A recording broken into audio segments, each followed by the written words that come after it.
Mientras vamos organizando la presentación, es importante mencionarles que todas las preguntas que vayan teniendo las pueden hacer a través del chat. Yo voy a estar muy atento a todas sus intervenciones y sus comentarios. Al final de cada una de las intervenciones haremos unos comentarios de cierre y al final de las intervenciones de nuestros tres conferencistas vamos a tener un espacio para las preguntas y para generar una conversación sobre estos tópicos de gran relevancia. Giovanni, bienvenido. Muchas gracias, Juan Camilo. Gracias por la invitación. Y un cordial saludo para Daniel, para Ricardo y bueno, para todas las personas que se han conectado, interesados en estas temáticas, pues que son tan relevantes para académicos, pero mucho para empresarios y para tomadores de decisiones en diferentes niveles y tipos de organizaciones. Yo quisiera comenzar recordando un poco esta idea. Mm, Nosotros en prospectiva tendemos a hablar de ciertas categorías. Hay dos categorías muy interesantes dentro del sistema de lo que llamamos los factores de cambio. Una son las tendencias, que son aquellos fenómenos robustos, pero que ya se vienen desarrollando, que de hecho tienen evidencia histórica y que tendrán especial significado también hacia el futuro, de mediano, de largo plazo. Y hay otro factor que es muy interesante y complejo de destacar, que son los hechos portadores de futuro o potencialidades, como los llaman algunos prospectólogos. Y son fenómenos que uno denomina en ciernes, fenómenos nuevos, recientes, pero que quienes son conocedores del ámbito, de la materia, pues pueden, digamos, en términos de investigador, pueden sospechar que esos fenómenos van a producir impactos significativos de largo plazo. Alguien podría insinuar que el gobierno de Donald Trump puede ser un hecho portador de futuro. O sea que muchas de las cosas que sucedan por el hecho de él haber ganado las elecciones van a tener incidencia significativa no solo en lo coyuntural, sino incluso a largo plazo. Seguramente muchos ambientalistas y expertos en sostenibilidad habrán insinuado que si Trump ganaba, pues se iba a dar un efecto significativo, como sería el retiro de los Estados Unidos de los compromisos del Acuerdo de París, como efectivamente sucedió por segunda vez, con consecuencias mínimamente a 4 años, ¿no? Entonces, ese es un tema que traigo a colación para señalar que esto es valioso para concatenarlo con las preocupaciones de coyuntura. O sea, yo creo un poco en la idea de que la coyuntura hay que leerla, pero hay que contextualizarla. Si los estrategas siguen tomando decisiones solo inspirados en los fenómenos de corto plazo, pues difícilmente van a poder hacer apuestas significativas de mediano y de largo plazo.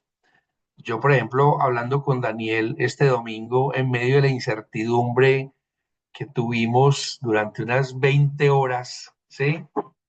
Él me decía, mucho se le ha dicho a los empresarios la importancia de mover los huevitos y no tenerlos todos en un solo mercado, en una sola canasta, no por este presidente, sino por el simple hecho de depender de uno solo, ¿cierto? O sea, la relevancia de la diversificación, por ejemplo, geográfica de los productos. Entonces, claro, eso que Daniel me decía desborda la idea o el fenómeno de que había una crisis entre el presidente Trump y el presidente Petro, si asumimos que la crisis tenía una connotación un poco subjetiva en términos de los actores. Dice, más allá de quién es el presidente, tenemos que tener una perspectiva de que hay riesgos inherentes que se pueden dar en cualquier momento. Yo quiero entonces, para conectar esta idea de la expectativa, la incertidumbre del 2025, conectarla con la idea de que hay algunos fenómenos que no son coyunturales, pero que van a tener una incidencia significativa en 2025. Entonces planteo una lista genérica, digámoslo así, Primero que los países y el planeta todavía estamos moviéndonos en el marco de secuelas de la pandemia, ¿cierto? Venimos en un proceso de ir bajando de una inflación. La pandemia tiró la economía al piso, tiró los precios al piso, pero al año siguiente tiró una inflación por la escasez derivada del caos que generó en parte, digamos, la crisis de las cadenas globales de valor, y todavía pues los países venimos adecuando, haciendo el ajuste para lograr colocar la inflación en las expectativas, en los números esperados. Colombia es un país que se ha demorado un poco más que otros, pero ha venido bajando la inflación y habría una expectativa para este año. Todo esto es secuela de ese proceso, o sea, no es un hecho. Hablar de la inflación de 2024 y 2025 no es un hecho aislado, y aunque puede tener causales coyunturales, tiene un relacionamiento estructural con lo que nos dejó la pandemia después del 2022, ¿sí? Estamos heredando unas crisis geopolíticas, o sea, lo que llamamos la invasión de Rusia a Ucrania, que yo denomino una crisis de relaciones entre Rusia y la OTAN, lo que se viene desencadenando en el relacionamiento entre Estados Unidos y China, ¿sí? Que tiene unos fenómenos originariamente comerciales, pero tiene otros fenómenos de carácter geopolítico, como es la visión que China pueda tener de Taiwán en los próximos años, ¿sí? Y el tema del Medio Oriente, que mientras se ha mantenido más o menos encostrado en Palestina, en el territorio, digamos, de Israel-Palestina, pues no ha escalado a un fenómeno regional, pero que si escalara, o sea, que si esto siguiera extendiéndose con la articulación a Yemen, a Líbano y a Irán, que si bien han habido amagues, pues digamos que no ha sido todavía un proceso continuo, pues eso cambiaría totalmente el escenario geopolítico. Está la situación colombiana de algo que se viene viviendo más o menos desde hace ya 2 años y medio, y es una polarización entre un gobierno, en mi concepto, por primera vez alternativo a lo largo de la historia, en gran medida tal vez del siglo XX y del siglo XXI, con las élites políticas, sociales de derecha, con los gremios y especialmente con el empresariado grande, ¿cierto? Digamos que esta conversación sería otra si habláramos de microempresas, etcétera. Creo que habría que pensar en los grandes grupos económicos y en los gremios. Ahí hay una polarización que ha venido marcando la dinámica y que este año también lo va a hacer, con la particularidad de tratarse de un año electoral. Estamos en un tema de una economía mundial ralentizada, ¿sí? Esa es una situación que estamos viviendo donde no está claro que el motor se encienda para iniciar realmente una recuperación y aceleración económica. Y aunado a eso, pues están estos factores claves que marcan las decisiones de lo que se viene, que es el tema de decisiones de carácter político empresarial alrededor de la sostenibilidad, particularmente ambiental, y de las nuevas tecnologías, que tienen que ver con el dato anterior, porque probablemente la dinámica que llegue a impulsar en el mediano y largo plazo un crecimiento económico sostenido, o sea, volver a un ciclo de expansión, va a estar marcado es por el cambio tecnológico de los aparatos productivos. Quiero hacer unos comentarios generales sobre cada una de estas ideas, ¿sí? Hay un hecho interesante, y es que la economía mundial, digamos que anda en un proceso de crecimiento lento si lo comparamos con el crecimiento que ha habido en este siglo hasta 2019.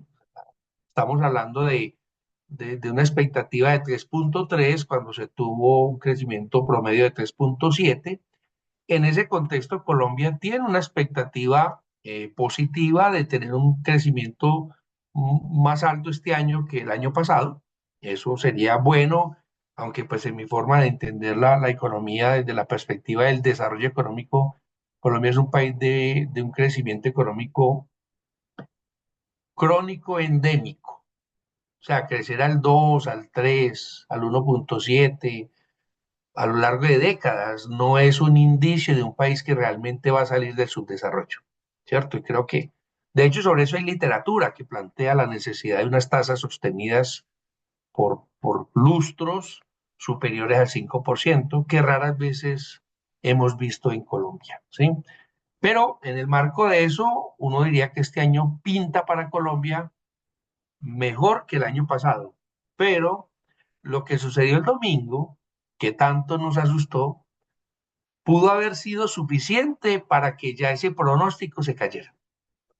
O sea, la crisis que puede haber tenido exportadores, por lo menos las exportaciones no tradicionales, las flores, los bananos, etcétera, alguna manufactura, y lo que hubiera implicado en materia de inflación, el incremento arancelario de productos a través de los Estados Unidos, probablemente ya eso hubiera sido suficiente, aunado a la incertidumbre adicional para inversionistas, para que la meta de crecimiento económico relativamente optimista se hubiera desaparecido. Eso lo que significa es que somos muy vulnerables a cualquier coyuntura y eso ya tiene que ver es con un análisis más elaborado de cuál es la estructura del aparato productivo colombiano.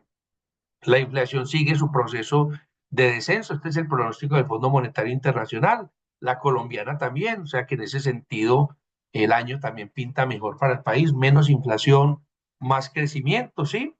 Un poco más rápido se acerca la inflación a los rangos de meta de los bancos centrales de los países industrializados, un poco más lento en los países en vía de desarrollo, pero seguramente si no pasara nada extraordinario, que sí puede pasar, pero si no pasara nada extraordinario, Colombia estaría en el 2026 en la inflación meta del Banco de la República. Ahí está, digamos, el pronóstico colombiano es relativamente bueno cuando miramos el vecindario, pero pues yo ya expliqué un poco mi apreciación sobre ese crecimiento por encima del 3, que coyunturalmente hablando estamos mejor, pero que en términos estructurales sigue siendo un país de crecimiento endémico que no muestra caminos hacia una transformación, hacia un mayor desarrollo. Bueno, si miro los puntos que estaba señalando, ¿sí? De cuáles son, digamos, estos referentes sobre las secuelas de la pandemia, yo creo que la inflación ya está claro, que está cediendo. Me parece que lo que está interesante es qué tanto el país y qué tanto los gremios y qué tanto las empresas están tomando realmente decisiones, y bueno, incluso no solo eso, también la academia, también el Ministerio de Comercio, etcétera. ¿Qué tanto estamos tomando nota de la oportunidad de esta crisis para movernos nosotros y convertirnos en actores del close shoring, ¿cierto? El acercamiento de las cadenas de suministro? La crisis con China probablemente va a continuar y profunda. Entonces la búsqueda de proveedores geográficamente más cercanos sigue siendo relevante y creo que la pregunta para los tomadores de decisiones es si estamos leyendo esto para que eh, eslabones de las cadenas de suministro hacia Europa Occidental y Norteamérica se instalen en Colombia, así como, digamos, ha logrado México a lo largo de un proceso estructural. No me refiero a una decisión coyuntural, pero sí un proceso en el cual se debería estar trabajando. Bueno, en el tema de lo político, pues estas crisis van a estar muy marcadas por el cambio de gobierno en Estados Unidos. Aquí hay dos lecturas que quiero sugerir. Una es este es un gobierno muy radical. Otra es, no sabemos qué tanto la radicalidad del discurso se pueda traducir en acciones. ¿Cierto? Estos primeros días han impactado mucho, pero hay cosas que, como he hablado muchas veces, incluso con Daniel, el régimen puede desbordar al presidente, ¿cierto? Y es hasta donde el sistema económico anhela un proteccionismo como el que se insinúa, hasta donde el sistema económico requiere una política antimigratoria frente a los cambios demográficos que se están viviendo en todo el mundo y también en Estados Unidos, ¿sí? No hemos pensado cuáles pueden ser las secuelas para la economía norteamericana si efectivamente se mantuviera una aceleración de la deportación de carácter masivo y que comience a afectar procesos de producción de las empresas y de prestación de servicios por la escasez de un recurso humano, ¿sí? Entonces, Ya la primera vez Trump anunció muchas cosas y muchas no sucedieron, otras sí sucedieron, pero creo que esa lectura habría que hacerla con mucho cuidado, ¿sí? Yo creo que el tema de Europa puede tener un giro. Hace rato se viene amenazando a Ucrania de que ya no más, de que se le abandona, y pienso que esa es una posibilidad real del 2025, que se le obligue a una negociación donde Ucrania pueda ser perdedor, con algún tipo de acuerdo especialmente asociado a la cesión de algunos territorios. Esto es una hipótesis, pero la pongo sobre la mesa y creo que Trump va muy alineado en esa dirección. No más ayuda militar, ¿cierto? No más respaldo. Europa ya también tiene sus propias angustias porque el conflicto es allá en la región. Putin ha insinuado también que cada vez que se le amenaza un poco más, él también sube el tono de su armamento. Entonces Europa siente que puede ser un conflicto que llegue a afectarlo de manera directa, más allá del tema del abastecimiento de combustibles, la calefacción, etcétera, ¿sí?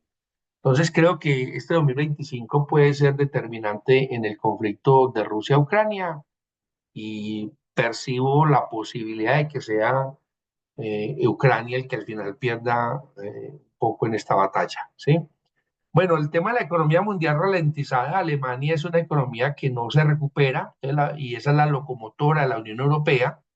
Estados Unidos de pronto ha sido la economía que ha sido más dinámica en este proceso de recuperación, pero habrá que ver hasta dónde este discurso y estas posibles medidas proteccionistas puedan desacelerar en el corto plazo el crecimiento económico norteamericano.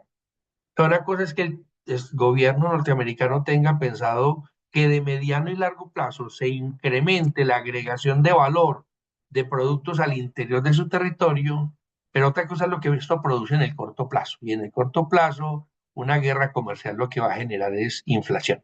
¿Sí? Entonces, habría que mirar realmente si vamos a hablar solo del 2025, que tanto eso pueda ralentizar el crecimiento mundial, porque Estados Unidos también se ponga lento. Y el otro actor pues fundamental es que China sigue en un proceso de desaceleración de su crecimiento económico, si bien sigue siendo tasas envidiables, pues son muy inferiores a las de lustros anteriores. Entonces, todo indica que no hay señales de que la economía mundial vaya a presentar indicios especialmente positivos.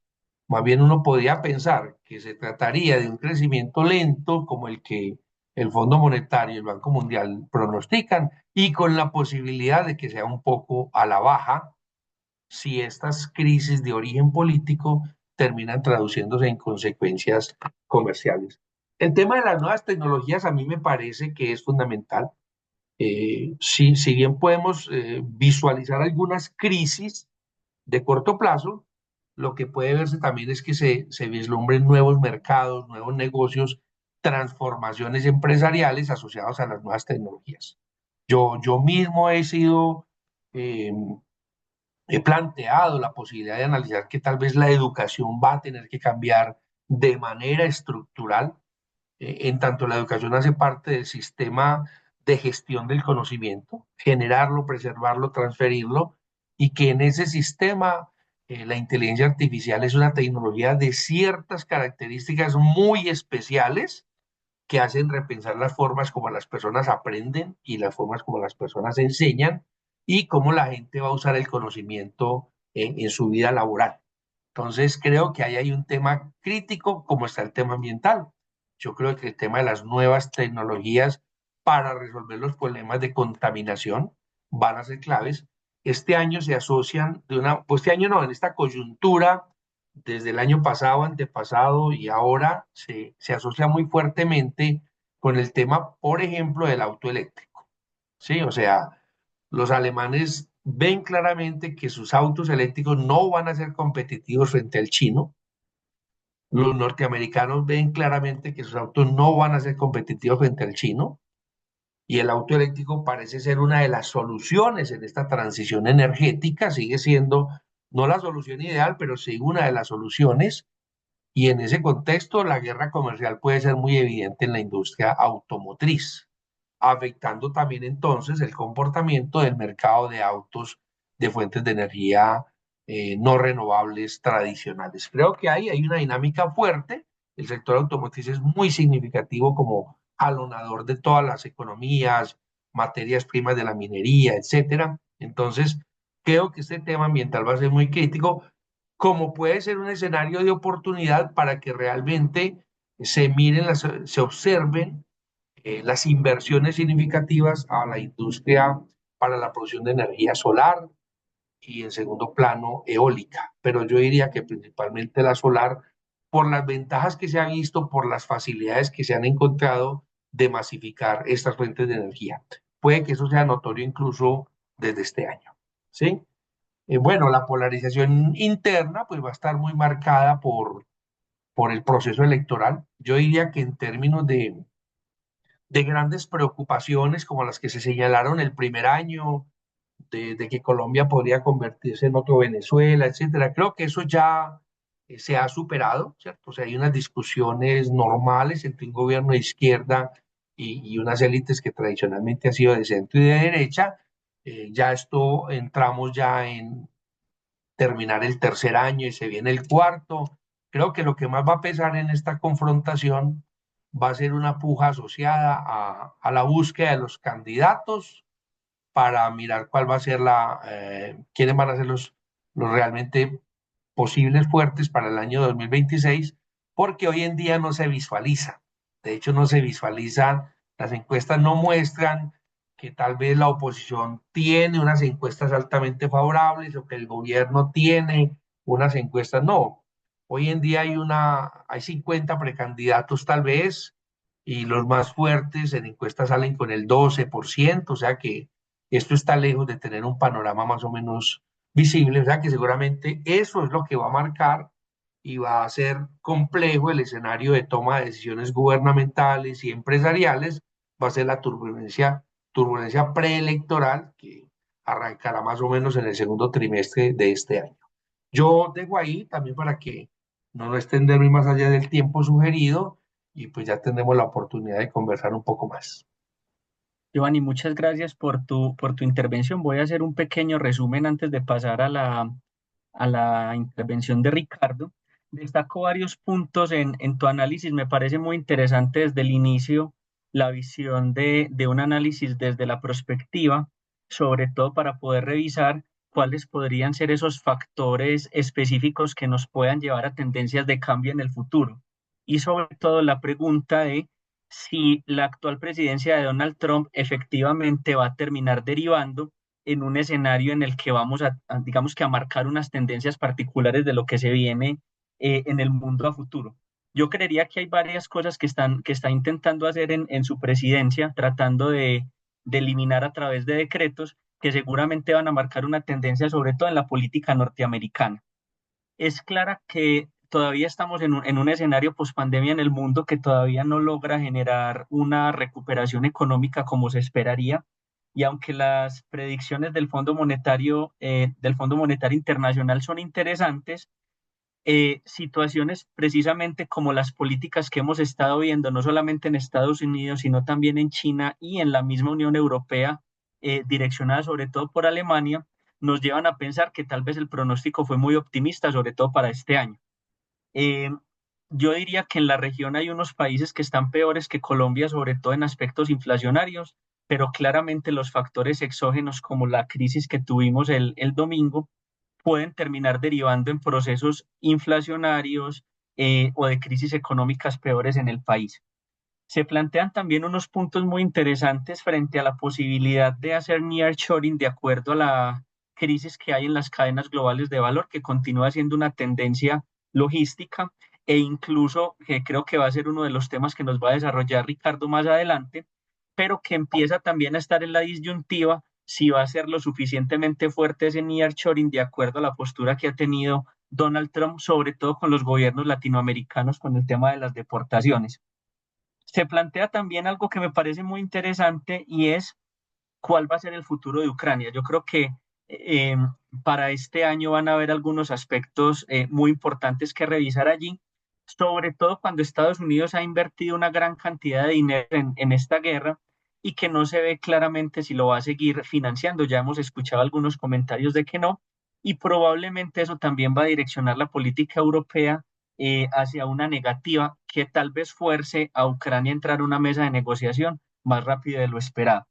En el escenario de la transformación tecnológica y la inteligencia artificial, yo creo que se plantean varios interrogantes muy interesantes que seguramente los vamos a conversar más adelante, pero que empiezan incluso a vislumbrar cómo se empiezan a cambiar los actores preponderantes, perdón, en el escenario internacional, y cómo China empieza a jalonar sobre todo la producción de estas nuevas tecnologías para la transición energética, y algunos países como Colombia nos empezamos a acercar más a ellos como socios comerciales, precisamente para la importación de paneles solares, luces LED, celdas fotovoltaicas, baterías de litio e incluso vehículos eléctricos.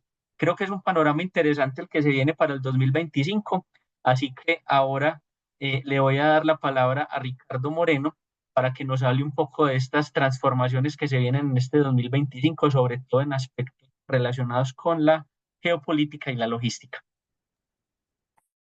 Muchas gracias, Juan Camilo, por la introducción. Pues en primer lugar, agradecer a CEIPA y pues a mis contertulios, al profe Giovanni, al profe Daniel. Siempre es un gran espacio cuando estamos con ellos conversando y compartiendo, siempre es muy nutritivo y bueno, me siento además muy honrado por compartir palestra con ellos. Yo no tengo una presentación tan juiciosa como la que hizo el profe Giovanni, pero sí les quiero mostrar una grafiquita que hace parte de los análisis que nosotros hacemos. A mí me gusta decir que nos dedicamos gran parte del tiempo a hacer ejercicios o aproximaciones, por lo menos a lo que llamamos inteligencia competitiva.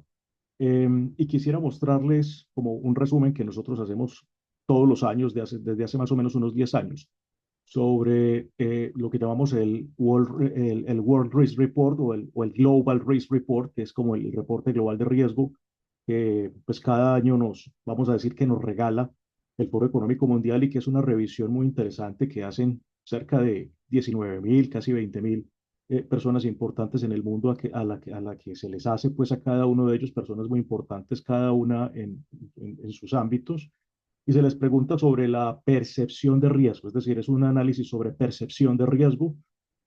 Está construida una metodología a la cual nosotros, digamos, todavía le creemos mucho, que es la metodología de análisis de entornos PESTEL. Y es muy interesante porque nos va mostrando en distintas esferas cuáles son aquellas preocupaciones. A mí me seduce, digamos, conocer el ejercicio sobre todo porque mm, hay una cosa que el análisis año con año no hace y es que no hace un análisis retrospectivo, es decir, el análisis no compara un año con el anterior, qué fue lo que pasó, pero precisamente eso es lo que a nosotros nos ha seducido y eso es lo que nosotros hacemos, es comparar cómo cambia la percepción entre un año y otro y en algunos casos nos ha parecido dramático cómo cambia la percepción de un año a otro. Y eso refuerza también además eh, nuestras conversaciones en muchos espacios sobre que eh, puede sonar muy manido todavía el término, o digamos en estos tiempos el término de que vivimos en un mundo buca, pero a mí no me cabe la menor duda de que cada vez este mundo es más buca, o ANI, pues para los que no les gusta el término militar, sino el término que acopia o que acuña el Institute for the Future, que es BANI. Sin embargo, a mí me parece que buca es una palabra, es un término, es un concepto que se adapta muy bien a estos mundos que otros llaman también tiempos posnormales, ¿no? Unos tiempos de la posnormalidad, entendiendo que si algo fue normal, eso que fue normal se acabó por allá en 2019.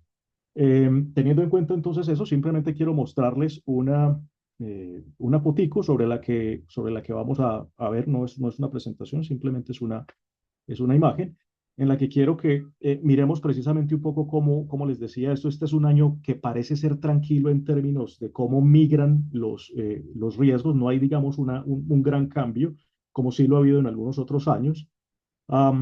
Hay un tema y es que para el año, digamos, en lo que llamamos nosotros el H1, que es ese escenario de 2 años entre 2025 y 2027. Digamos que podríamos decir que más o menos digamos, hay un equilibrio entre la participación de los riesgos. Me refiero a los riesgos por esferas, es decir, no hay una gran participación preponderante de un único tipo de riesgos, cosa que sí pasa en el largo plazo.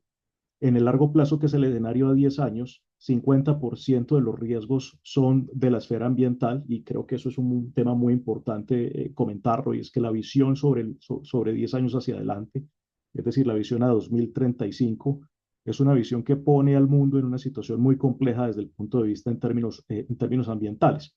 Entonces, esto era un poco lo que les quería comentar, que es lo que el informe no hace, comparar el escenario corto con un año y otro. Y bueno, dice cosas que creo que refuerzan mucho el mensaje que el propio Giovanni nos decía sobre temas como la polarización, sobre temas como el manejo de la información. Hay una altísima preocupación por la desinformación, y esa desinformación muchas veces es falta de desinformación, pero otras veces es exceso de información. Y en muchos de los casos es sencillamente la manipulación de la información para llevar a tomar decisiones en algún momento equivocadas o, como lo decía por ahí un señor lingüista muy famoso en Estados Unidos, Noam Chomsky, meternos a vivir en el mundo de las 3P, en un mundo que es polarizado, que es politizado y que atiende a la posverdad. Em, También, obviamente, los temas de fenómenos climáticos extremos, obviamente, están en la orden del día, los conflictos armados interestatales, que es un poco lo que podremos tratar hoy, la polarización, como lo decíamos ahora. Y en la esfera tecnológica, también un tema de ciberespionaje y de guerra cibernética. Hacia el futuro, es interesante ver cómo estos riesgos en la esfera tecnológica, que también lo mencionó el propio Giovanni, se transforman en el sentido de que ya no preocupa en el largo plazo el tema del ciberespionaje y la guerra cibernética, como sí los fenómenos adversos por aplicaciones de tecnologías emergentes. Es decir, hacia 10 años sí se ve cómo la aplicación o el uso, o mejor dicho, el mal uso de tecnologías emergentes, de tecnologías disruptivas, puede llegar a tener algún efecto nocivo sobre la sociedad. Los temas, obviamente, de contaminación, las migraciones involuntarias o el desplazamiento. Aquí digamos que se ha venido profundizando el estudio de ese riesgo como un riesgo muy complejo, en el sentido de que ustedes saben que el PESTEL, la ventaja que tiene el PESTEL es que él no solo identifica riesgos en una esfera, sino que yo creo que la mayor potencia de la metodología como tal es que encuentra variables entre las mismas, es decir, encuentra conexiones entre las mismas esferas, me explico. Él tiene la posibilidad de hablar de fenómenos que son político-económicos, pero también económico-políticos, y eso no es exactamente lo mismo, incluso puede ser muchas veces contrario. Y él tiene la potencia, la metodología y lo que se aplica en el ejercicio tiene la potencia de entender eso, y tiene la potencia de entender, por ejemplo, un gran fenómeno de migraciones que en algunos casos, en algunas estimaciones, puede superar los 1.000 millones de personas digamos, en un escenario entre 15 y 30 años, y que es una migración que el mundo jamás vio, pero no solo jamás, no solo es que jamás la vio, sino que el mundo no está preparado para recibir un nivel de migración como ese. Y digo eso en medio, pues, de una crisis migratoria que se preocupa por algunos cuantos miles de personas. Imaginen lo que sería pensar en no cientos de millones, sino miles de millones de personas que tendrían que moverse por efectos del cambio climático. Esto sería una verdadera debacle, y estamos hablando de escenarios a 15 años, a 30 años a lo sumo.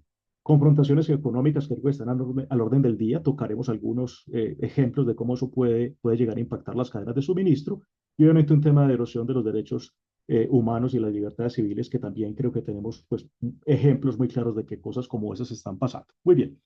Habiendo dicho esto, entonces quisiera como dar ejemplos de lo que más o menos puede estar afectando hoy las cadenas de suministro. Presenté el tema de los riesgos porque, en general, cuando uno trabaja con cadenas de suministro, uno entiende que la cadena de suministro es la materialización, digamos, de las acciones de transacciones comerciales entre los seres humanos. Los seres humanos acuden a los contratos cuando son juiciosos, otras veces no, pero en general las transacciones comerciales terminan volviéndose eso que los abogados llaman el contrato de realidad en las calles. Y cuando hablo de las calles, hablo de los mares, hablo de los cielos, hablo de la tierra, y eso implica la conexión física entre puntos. Y esas conexiones físicas entre puntos pues desarrollan lo que son las cadenas de suministro global, apoyados en funciones muy particulares, en funciones empresariales, que es lo que nosotros llamamos logística. ¿Qué cosas hay complejas hoy? Pues digamos que podríamos utilizar ese análisis de riesgos que acabamos de ver para tratar incluso uno por uno ejemplos, pues digamos, muy particulares de lo que está pasando hoy. Quisiera pensar en cómo también hay un concepto que nos puede ayudar a entender básicamente lo que pasa hoy es lo que algunas personas llaman las policrisis, algunos otros llamarán las permacrisis y en cadena de suministro lo hemos llamado disrupciones superpuestas. Y esas disrupciones superpuestas es cómo en un mismo momento podemos tener fenómenos de disrupción o digamos conatos de disrupción en una misma cadena de suministro o en un mismo sistema de suministro o en una misma red de suministro simultáneamente, es decir, en un mismo momento en el tiempo, pero probablemente por causas distintas. Y quiero referirme particularmente a lo que nos está pasando con lo que llamamos nosotros en geopolítica del mar los choke points. Los choke points o puntos de estrangulamiento del sistema, digamos, de transporte universal, eso que nosotros llamamos el sistema global de transporte, nos muestra cómo, por ejemplo, un choke point muy importante, pues básicamente hay digamos, 10 choke points muy importantes en el mundo, pero para pensar en los tres probablemente más importantes tendríamos que, digamos, georreferenciarnos en Panamá, es uno de ellos. El otro es Canal de Suez, digamos, con todo ese hinterland, toda esa parte que está cerca del Canal de Suez, que podríamos pensar que es el Mar Rojo, y obviamente el Estrecho de Malaca. Esos tres puntos hoy en simultánea están sufriendo problemas muy complejos que están generando, digamos, serias complicaciones mm, en los sistemas globales de transporte y eso obviamente en las cadenas globales de suministro tiene un impacto complejo. Los que estudiamos estos fenómenos de disrupción aprendimos hace, digamos, mucho tiempo una palabrita que voy a ponerlo en los términos en que generalmente uno lo escucha en la calle y es, hay mucho efecto látigo, ¿no? Ese efecto látigo o el efecto Bullwhip o el efecto Forrester, si le hacemos honor a quien, digamos, nos lo enseñó, Forrester lo que decía es que cuando uno tiene cadenas de suministro muy ajustadas, por ponerles un ejemplo, las cadenas de justo a tiempo de la industria automotriz, que son just in time, son derivadas del Toyota Production System, es decir, todo tiene que llegar a la línea de ensamble en el minuto 33, porque si no llega en el minuto 33, entonces no cumplimos con el justo a tiempo. Eso en un mundo como el de hoy es prácticamente imposible de garantizar. Y cuando tenemos disrupciones que lo que afectan son los costos y tiempos, lo que llamamos nosotros los isocostos, los isotiempos de las cadenas de suministro, pues tenemos problemas muy complejos. Y para solo darles un ejemplo de lo que puede ser, ni siquiera pensemos en lo que ha pasado con la crisis del Mar Rojo, que es una crisis, digamos, geopolítica por efectos de lo que yo siento que es una guerra proxy. Y ahorita podemos, digamos, ahondar un poquito en eso. Pensemos en lo que ocurrió en el 23 de marzo del año 2021, cuando un buquecito, un solo buque de la línea Evergreen, una línea taiwanesa llamado el Ever Given, encalló en el canal de acceso del Mar Rojo hacia el estrecho, perdón, hacia el canal de Suez, quedó completamente encallado y eso frenó el comercio, frenó el transporte en el corredor marítimo más importante del mundo por 7 días. Dicen pues que para ser exactos fueron 6 días, 22 horas. Esos 7 días que estuvo ahí parado, digamos, todo el comercio duro mundial, porque ese es el corredor marítimo más importante y por ende el corredor de transporte más importante que tiene el mundo, tanto en valor como en volumen. Eso generó una pérdida de 400 millones de dólares por hora de parada. Pero no es solo eso, sino el efecto que genera eso en términos de tiempos. En términos de tiempos, lo que eso genera es que si pensamos en Forrester que demostró además matemáticamente el efecto látigo, decía que esas cadenas ajustadas cuando yo sufro una interrupción en el inicio de las cadenas de suministro, es decir, cuando estoy abasteciendo, que básicamente era lo que hacía este buque, abastecer a Europa, pues eso puede amplificarse al final de la cadena, es decir, cuando estoy llegando al cliente al cubo, entonces lo que uno hace es que multiplica ese tiempo inicial al cubo, y si son 7 días y la matemática no cambió, 7 al cubo da 343 días, lo cual implica que una parada de 7 días al inicio de una cadena termina siendo un año de demora para un cliente final.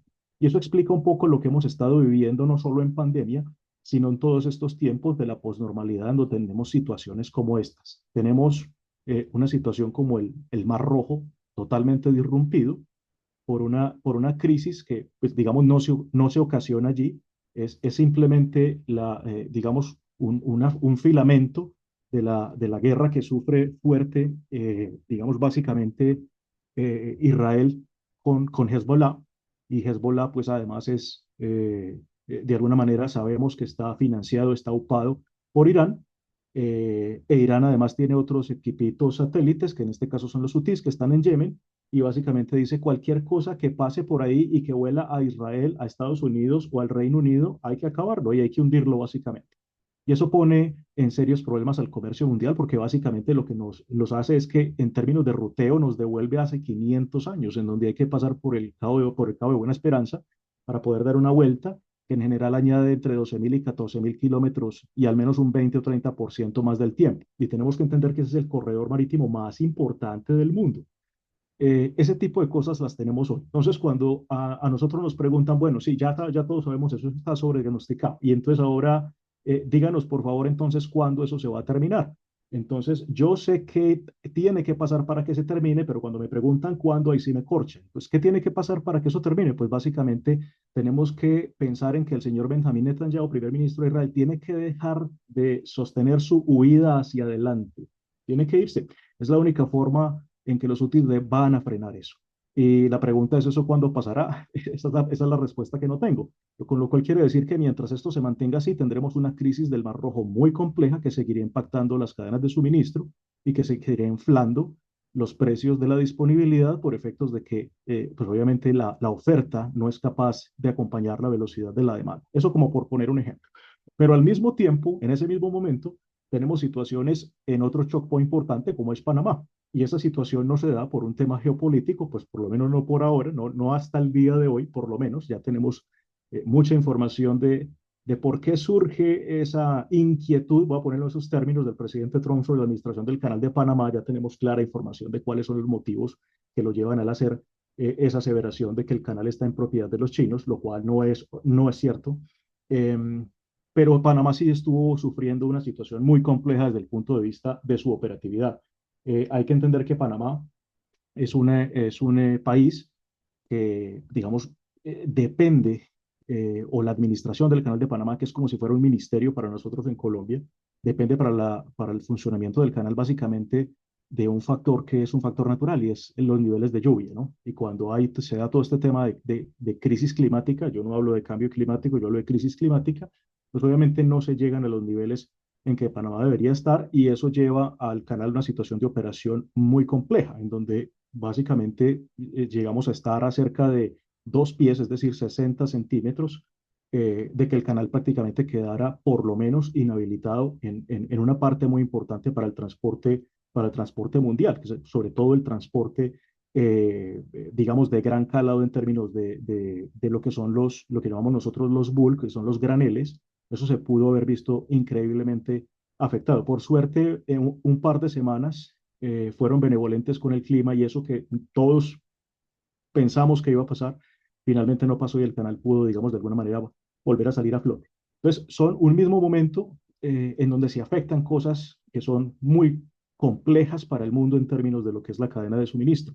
Y lo mismo pasó, y lo mismo viene pasando en términos del estrecho de Malaca por un recalentamiento, digamos, geopolítico de la zona circundante al estrecho de Malaca, que aparte es el punto de transporte más denso del mundo, digamos, es donde más transporte importante ocurre en el mundo, y hay unas situaciones muy complejas por reyertas entre China, por ejemplo, con Taiwán, pero también una reyerta compleja y una mostrada de dientes de China también a Filipinas por el nombre de cómo está el mar y la famosa lengua de la vaca que está construyendo China para asegurarse los recursos de Taiwán. En fin, hay una cantidad de situaciones que están haciendo que ese punto, que es probablemente el punto logístico más importante del mundo, se recaliente. Una situación con esos tres choke points en el mundo al mismo tiempo recalentadas implica literalmente la destrucción del sistema de cadena de suministro global como lo conocemos hoy, como el sistema global de transporte. Por lo menos eso nos puede arrodillar tremendamente, porque todo lo que llamamos el círculo o la circunnavegación ecuatorial, que es por donde nos hemos aprendido a mover en el mundo por vía marítima, literalmente se caería, ¿no? Entonces, un poco eso, cómo está pasando hoy. No sé, Juan, cómo vamos en términos de tiempo. Si puedo, si tengo unos minutos más, no sé. Tenemos todavía 5 minutos, Ricardo. Listo, listo, 5 minuticos más. Entonces, lo que les contaba es el tema de las crisis que se van superponiendo y que en un mismo momento pueden llegar a afectar. Un tema importante es también, eh, estamos viendo también al señor Trump con muchas ganas de Panamá, ya lo vieron, lo estamos viendo con muchas ganas de Groenlandia.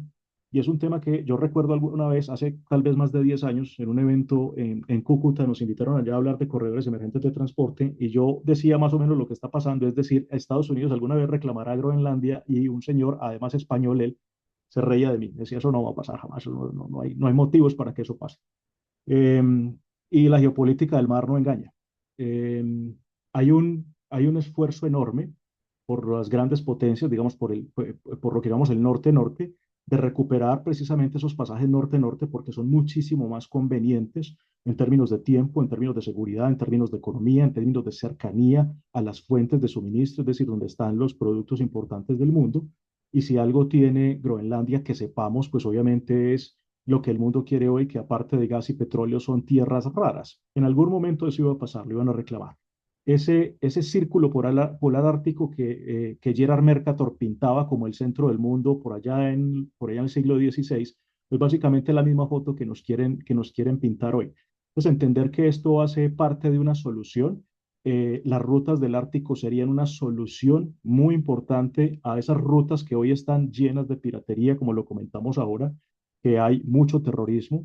Entender, por ejemplo, que la zona en donde se presenta el conflicto en el Mar Rojo es tan increíblemente compleja que eso hace, por ejemplo, que China se vea en la obligación de tener la única base militar por fuera de su territorio justo ahí, que está en Djibouti, pero no solo es China, sino además 8 países que tienen base ahí. Eso habla de la complejidad que es cruzar buques mercantes por ahí. Es decir, es increíblemente costoso hacer comercio por ahí. Es un dolor de cabeza para todo el mundo hacer comercio por ahí. Y las rutas norte-norte, pues obviamente implican de alguna manera una gran ventaja para poder hacer esto. Hay que seguir haciendo muy bien la tarea de calentamiento global para que se derrita la banquisa, que es el hielo que no permite hoy hacer pues todos estos pasajes. Y eso también explica en parte, lo he venido diciendo hace más de 10 años, eso explica en parte lo que decía ahora el profe Giovanni, y es la segunda vez que sale Estados Unidos del Acuerdo de París, también explica en parte la no firma de Estados Unidos en 1991 del Acuerdo de Tokio sobre emisiones, y es porque les interesa muchísimo seguir calentando el mundo para que la banquisa se derrita y podamos hacer rutas en el círculo polar ártico, las rutas norte-norte. Es decir, todo responde a una agenda muy bien planeada de qué podríamos hacer. Eh, Quisiera tocar el tema, creo que ya en los dos o tres minutos que nos quedan, sobre el tema del X-Shoring, que es bien interesante, y es la cadena de suministro, es el lienzo interesante en donde se pintan todo esto que hemos llamado nosotros el X-Shoring. Entonces, tenemos cosas muy interesantes como, por ejemplo, lo que está pasando en Perú. Hablamos de reshoring, es decir, cuando uno le da una reforma a la cadena de suministro que tiene, y lo que está pasando en Perú es que Perú se hizo una especie de cirugía plástica en el sentido de que se puso más bonita y acaba de firmar, digamos, un gran acuerdo para poner al servicio del mundo un puerto que está hecho por los chinos, está hecho por COSCO, que es hoy la cuarta línea naviera más importante del mundo, y que curiosamente puede ser pura coincidencia, se llama Chancay, ¿no? No Shanghái, sino Chancay, ¿no? Y Chancay básicamente va a desplazar todo el gran tráfico que históricamente tuvo un puerto como Callao, es decir, casi que se fagocita a sí mismo un puerto y básicamente tenemos otra nueva posibilidad en el mismo Perú. Obviamente, digamos, financiado también por China, ¿no? Entonces es una mezcla de reshoring también con friendshoring. El campeón del mundo en el friendshoring, sí, definitivamente creo que es China, sumando una cantidad de cosas, sumando una cantidad de amigos, entre comillas, en los que básicamente yo te ayudo a desarrollarte, pero tú, digamos, adquieres una deuda casi que a perpetuidad conmigo y eso es lo que nos hace amigos y eso es lo que nos va a mantener nuestras amistades, ¿no?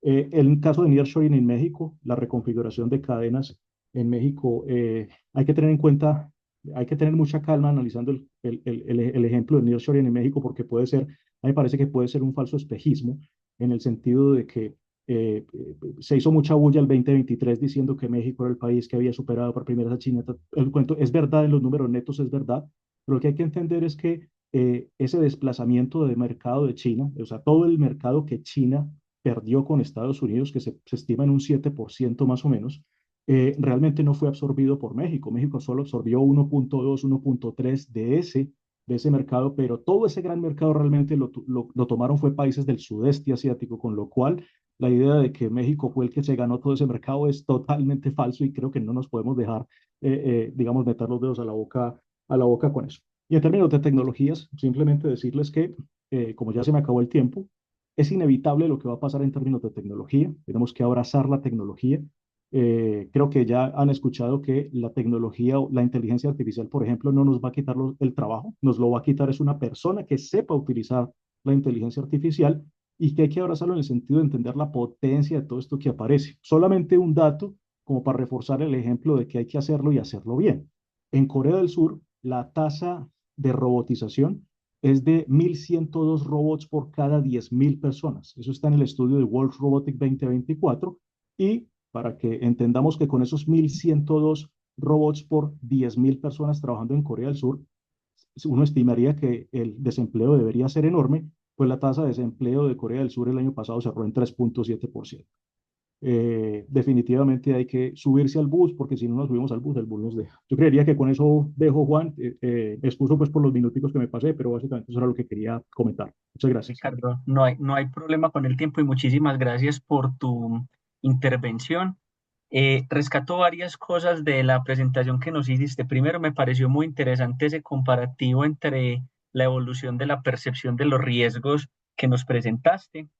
Quiero aprovechar para hacer aquí un comentario. Yo sé que nos ven estudiantes, sé que nos están viendo empresarios, sé que nos están viendo incluso otros profesores, y es muy común, sobre todo en los estudiantes, que cuando tienen que hacer un PESTEL sienten que es un tema repetitivo porque lo ven casi a lo largo de su carrera académica. Pero qué bueno que tú lo mencionas acá porque es una metodología no solamente útil, sino relevante y que no pierde vigencia para hacer el tipo de análisis que tú nos estás prestando. Entonces, lo que necesitamos es mucho más PESTEL, pero sobre todo PESTEL bien hechos con metodologías muy rigurosas. Sobre todo, me parece súper relevante lo que mencionas de cómo puede esta metodología ayudarnos realmente a combinar las variables para hacer unos análisis mucho más exactos. Eh, Así que gracias por eso.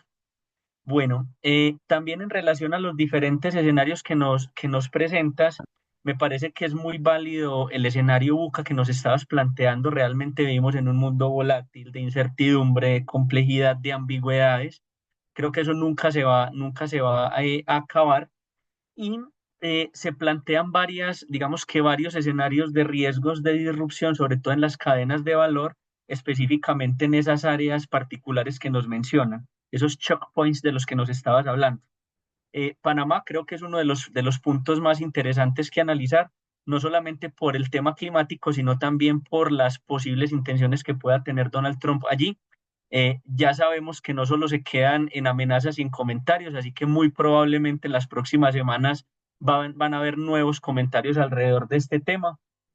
El tema del canal del Suez es supremamente relevante. Me sorprendió mucho la estadística de la que nos hablaban, 400 millones de dólares por hora en pérdidas en temas de la operación pues que perdió el comercio internacional solamente por un buque que estuvo atravesado allí 6 días y sobre todo el efecto látigo que esto generó en las cadenas globales de valor, que de acuerdo a los cálculos podríamos estar diciendo que todavía sentimos ese efecto látigo a pesar de que ya han pasado pues varios años desde ese momento. Me quedan varias preguntas allí, sobre todo porque estamos hablando nuevamente de la importancia del territorio en la geopolítica y en las decisiones empresariales y sobre todo estatales. Entonces, más adelante les voy a preguntar a todos si esto podría interpretarse tal vez como un regreso o un retorno a la geopolítica clásica, en la que el territorio empieza a ser otra vez pues como muy relevante, sobre todo para la toma de decisiones. Hablando del estrecho de Malaca, perdón, me parece súper interesante la forma en la que desarrollas ese escenario de confrontación, sobre todo porque no es solamente el reclamo de China sobre esa porción del mar meridional, sino también la forma en la que ha ido presionando a los diferentes países que tienen injerencia en este estrecho, sobre todo porque es un punto vital también de salida de todo su comercio internacional. Sabemos que China, precisamente por vocación hacia el Pacífico, ha decidido industrializar casi toda su región del Pacífico, incluso los mayores puertos del mundo están ubicados allí. Entonces, esto empieza a tener también una relevancia mucho mayor, nuevamente en términos del territorio y la proyección espacial de los estados dentro de ese territorio. El tema de las rutas del Ártico es un tema que seguramente va a estar álgido en los próximos meses. Me pareció interesante, yo no había hecho ese vínculo de cómo incluso el mismo interés de Estados Unidos de no participar, o de algunos presidentes de no participar en los acuerdos climáticos, podría estar incluso presionado para poder desbloquear estas rutas marítimas en el futuro. Así que se presenta también un nuevo escenario, eh, tal vez un nuevo conflicto escalar alrededor de este nuevo territorio o de la explotación de este territorio. Y fenómenos como el exshoring, reshoring, nearshoring que se empiezan a plantear, tal vez se nos habían planteado como posibles soluciones a las disrupciones en las cadenas globales de valor y sobre todo a la disputa entre China y Estados Unidos, pero como lo planteábamos también en la conversación con Giovanni, debemos revisar cuáles van a ser finalmente las medidas estadounidenses con los países, sobre todo latinoamericanos, para ver si los empresarios sí pueden encontrar provecho allí. Muchísimas gracias por tu intervención y ya le daré paso a Daniel para que nos hable un poco de los riesgos geopolíticos que enfrentaremos en este 2025. Bueno, muchísimas gracias. De antemano les voy a pedir disculpas si me da un ataque de tos en el camino. Yo creo que ya hemos avanzado en algunos, digamos, con riesgos y quería centrar un poco esta conversación en tratar de que identificar cuáles son esos riesgos o cómo también esos riesgos pueden afectar o no a las empresas, porque nosotros hemos venido escuchando mucho sobre riesgos geopolíticos, riesgos políticos, cómo la geopolítica impacta los negocios, pero eso se queda mucho en el ruido también y puede generar alarmas innecesarias, ¿sí? Entonces, la idea es siempre tratar, que es una, inclusive empiezo por las conclusiones, desarrollar una capacidad de inteligencia en geopolítica para las empresas que les permita determinar si en realidad esas fluctuaciones de la geopolítica mundial tienen un impacto en la empresa. Indudablemente, entonces, ya lo mencionó Ricardo, ya lo mencionó Giovanni, estamos hablando de incertidumbre, ¿cierto? Ya las épocas de mareas calmas, yo creo que ya ha pasado, ¿cierto? Nosotros estábamos más o menos predeterminados, inclusive hasta en la Guerra Fría, yo creo que sabíamos qué pasaba de un lado y del otro, pero en la medida en que va avanzando en la historia, en que se van separando, se va perdiendo relevancia una potencia, va perdiendo relevancia todo un continente, se van acomodando los nuevos titanes económicos, pues la incertidumbre entonces se va manejando. Pero también es como, yo también digo, si usted sabe que hay mucha incertidumbre, pues ya tiene una certitud, y es que hay mucha incertidumbre. Y en esa medida, entonces usted debe actuar con relación a eso. Entonces, quiero empezar o quiero seguir tratando de definir un poco qué es ese riesgo, qué vamos a concebir por un riesgo geopolítico, y es una acción, una tendencia del escenario internacional. Esto es lo que se concibe hoy, tiene una cierta probabilidad de ocurrencia. Por eso es un riesgo, porque puede o no ocurrir, ¿sí? Hay cierta probabilidad de ocurrencia y que de hacerlo causaría un efecto directo o indirecto en el negocio. Entonces, se han hecho muy populares, como uno de los más populares quizás es el Global Risk Report del Foro Económico Mundial, que ya lleva 15 años, pero se han vuelto muy populares otros, como el de Eurasia Group, que hace un ranking de los riesgos, y cada firma consultora internacional va teniendo un ranking y hay otros como un montón de sitios web que van teniendo un ranking. Entonces yo lo que hice fue traer 3 informes de los más populares su dispersión en Internet, y son el World Economic Forum, el Top Risk de Eurasia Group y el Índice de Riesgos de América Latina. Cada uno ya lleva más de 5 años, y el Global Report. Entonces lo que hice fue sintetizarlos también en aras de reducir la información, porque es que nos ahogamos en un mar de la información, ¿sí? Entonces, uno de esos informes, entonces nos decía eh, qué es lo que le preocupa a los líderes globales, qué es lo que le preocupa a los líderes de las empresas.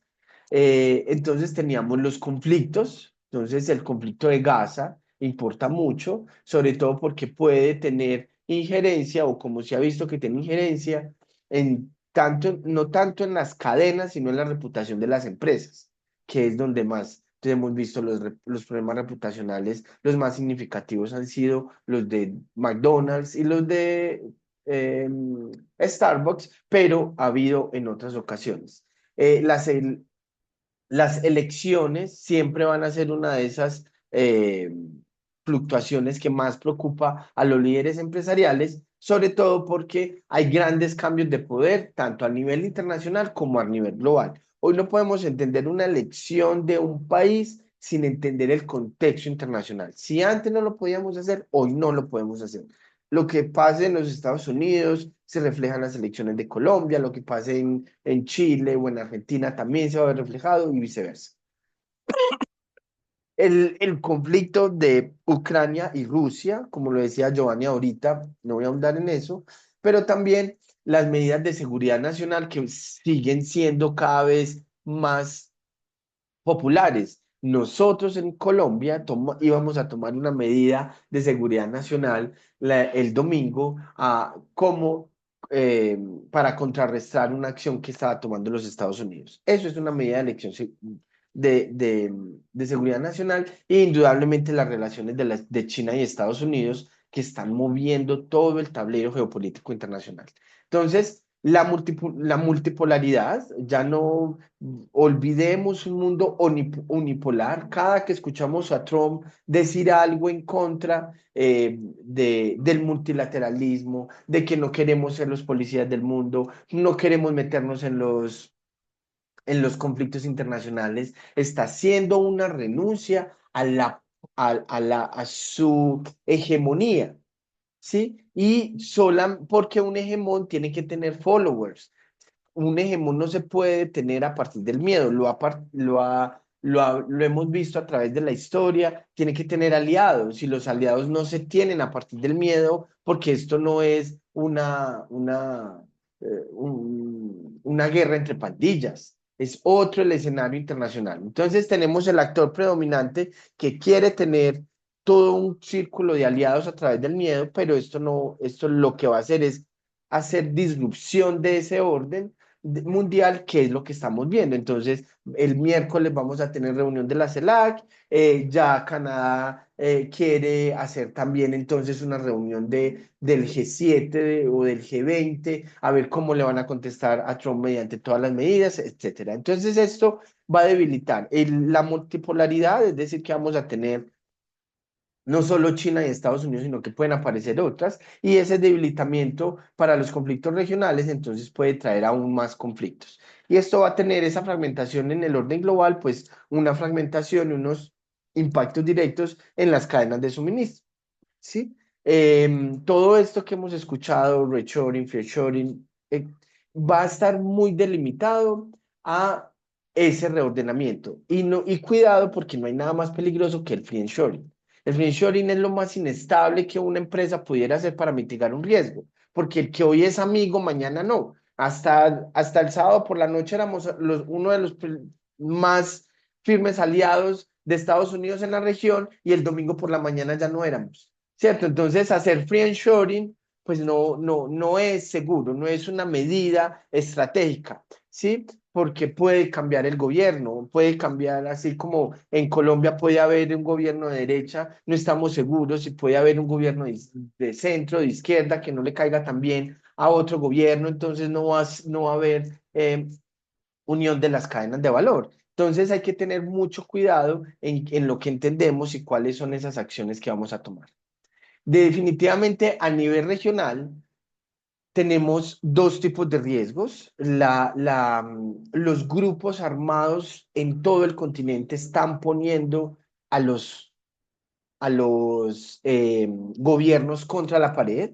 En México vemos eso claramente, y algunos en Centroamérica. Aquí estamos mirando en esta tasa de homicidios como Ecuador, que era un país muy bastante pacífico, entonces ya lo tenemos en rojo. Y como hay otras, el Triángulo de Aragua, porque hay una transformación de los grupos armados. Los grupos armados ya no son las guerrillas de los 80 y los 90, se han transformado, ya no son los grupos paramilitares que peleaban en el Urabá. Eso ya no existe y esas lógicas tienen que cambiar porque ya esos grupos han cambiado y van siendo cada vez más un riesgo para los negocios. Y también entonces tenemos ese tipo, esos cambios en la democracia, que no es solamente un riesgo a nivel internacional, a nivel global, sino también en América Latina.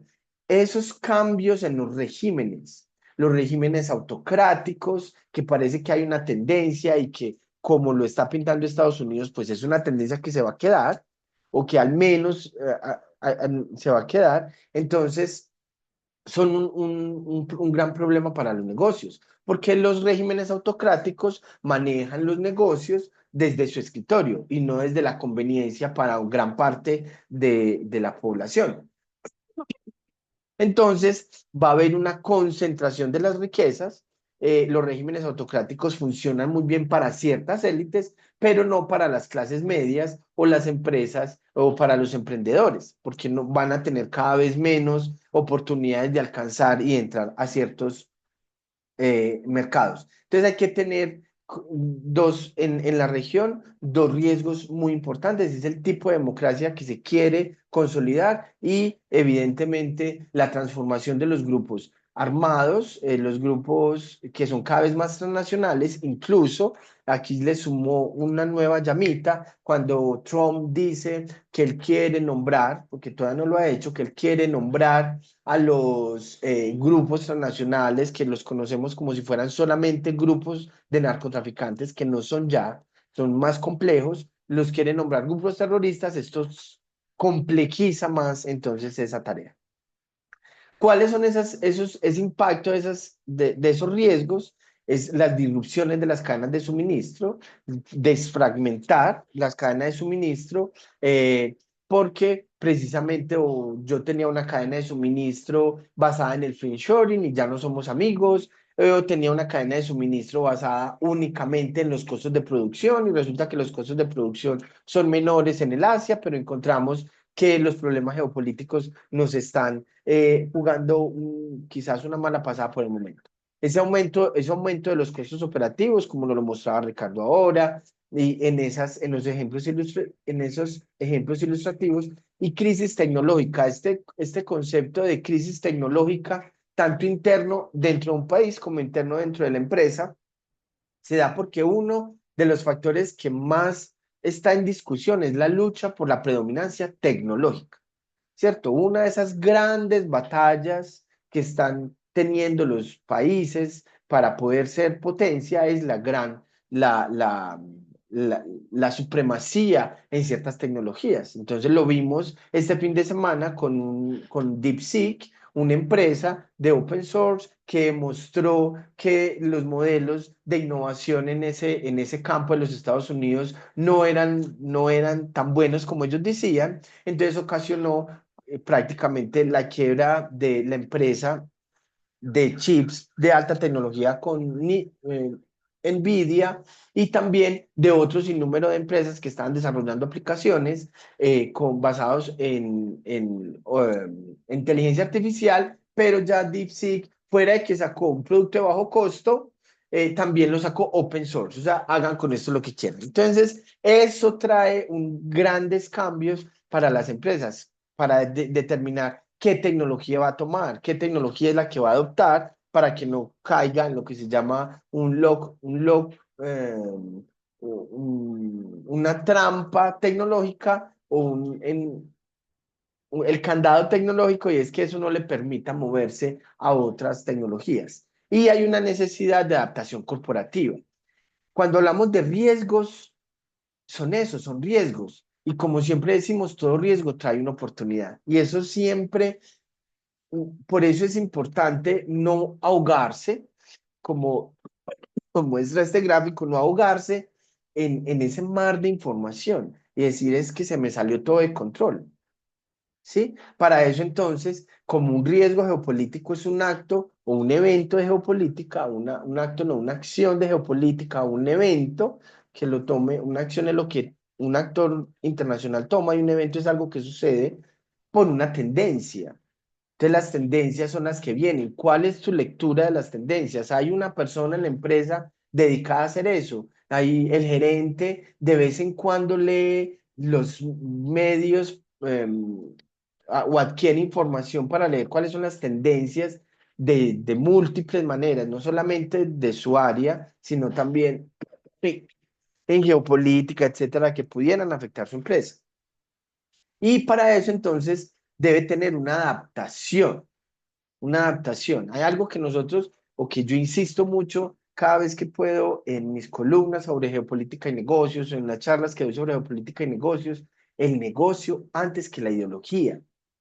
Algo que en lo que caen mucho los gerentes es tener una ideología tan fuerte, ¿cierto? Y entonces eso le nubla la mente ante otro tipo de negocios, que no le pase como a Milei, que se vuelve una caricatura, ¿cierto? Entonces que 2 semanas antes dice que no negocia con los chinos porque esto y se tira en su plétora de adjetivos contra los chinos y 20 días después, y lo que está pasando hoy es que no se puede separar de ellos y está. Eso daña las oportunidades de negocio. Y no estoy diciendo con ello que el gerente o la empresa no debe tener una ideología, sí, pero no debe ponerla sobre sus negocios, a no ser pues de que sean algo ético, sí, que no me vayan a malentender, que no vaya a traspasar lo ético, que es lo realmente importante. Pero la ideología en la política cambia. Hoy es un político, mañana es otro, los intereses de uno son... Entonces, que no caiga en eso. También, entonces, tener una muy buena estrategia de mitigación de riesgos, tener una metodología, que pueda tener una metodología de análisis de esos riesgos. Yo aquí propongo una, pero pueden encontrar otras muchas que le ayudan a los empresarios a tener una visión, como decía Ricardo, un pestel, o otras que le puedan tener un ejercicio realmente recurrente, porque esto siempre tiene adaptación, porque lo que es riesgo geopolítico o riesgo político para una empresa no es para la otra, ¿sí? A unas empresas les afectó mucho la guerra de Ucrania, sí, pero a otras les favoreció. Pero como a veces se enfrascan en discusiones, no ven más qué es lo que eso puede ofrecer.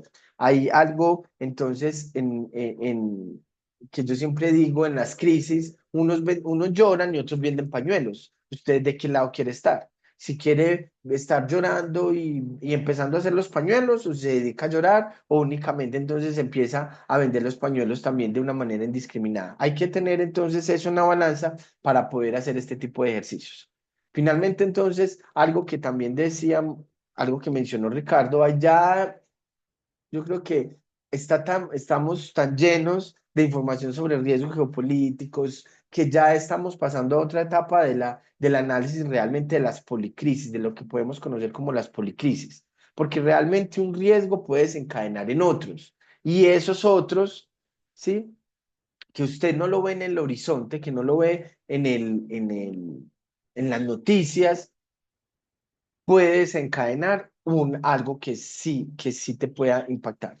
Entonces, no sé, pongo el ejemplo de una empresa de consumo masivo que no se puede estar viendo afectada por las sanciones que iba a imponer Colombia contra los Estados Unidos, sí, o viceversa, porque no importa o no exporta. Sí, pero eso empieza a traer inequidades dentro del país e inflación y eso te va a afectar las ventas. Entonces, realmente hay una interconectividad entre los diferentes tipos de riesgos, los diferentes tipos de dinámicas que hay en el entorno y en los mercados y que pueden afectar o no tu negocio. Entonces, esos riesgos geopolíticos son interconectados, afectan directamente a las empresas, pero la empresa tiene que conocerse muy bien para saber cuáles son esos puntos de inflexión en los cuales se va a ver implicado. Y prepararse para ellos no es una opción. Hoy las empresas deben desarrollar cada vez más inteligencia geopolítica que les permita alejarse del ruido de escuchar las noticias todo el día. Yo a veces no creo que sea una muy buena costumbre que un gerente se vaya escuchando los los programas de la mañana mientras que va en su carro, es mucho ruido. Hay que alejarse de ese ruido para poderse concentrar en la información que es valiosa para su empresa y para tomar decisiones que le permitan a su negocio sobrevivir y crecer en medio de tanta incertidumbre. Gracias, Juan Camilo. Muchas gracias, Daniel, por tu intervención. Voy a hacer un pequeño resumen, aunque ya técnicamente lo hiciste al final. Quiero rescatar varios puntos de los que nos mencionaste allí.